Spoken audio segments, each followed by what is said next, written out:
Dans le public de la grande conférence de presse du président russe, des jeunes. Ça fait partie de la mise en scène de l'émission. Le président soigne ses relations avec eux.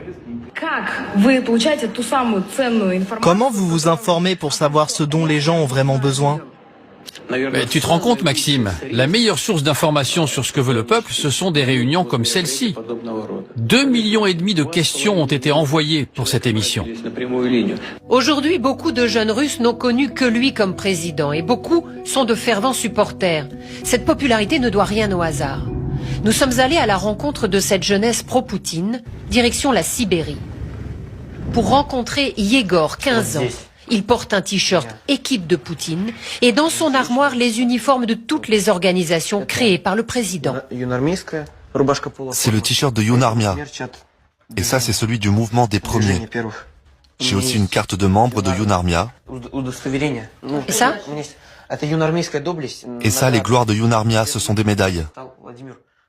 Et l'équipe de Poutine, là, ça veut dire que nous sommes une équipe. Parce que ce n'est pas possible de tout faire seul, même quand tu es président, même s'il était comme un dieu grec.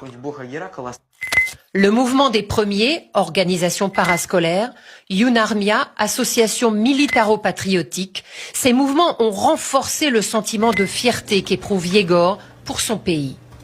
Je vois que plein de choses se font dans mon pays. Nous les Russes, on a vraiment beaucoup de succès partout.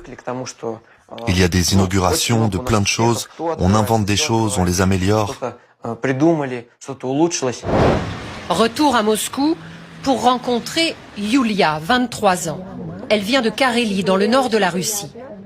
Toute la semaine, elle a participé à la préparation de la grande conférence de presse d'aujourd'hui, le recueil des questions des citoyens. Elle aussi s'est d'abord engagée comme bénévole dans un mouvement de jeunesse.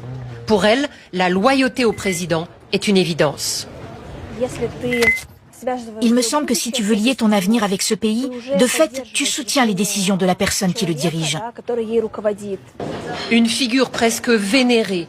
Conformément au discours officiel, Yulia affirme que Vladimir Poutine n'est pas responsable de la guerre en Ukraine. Selon elle, il n'avait pas d'autre choix. Donc selon vous, ce n'est pas un agresseur?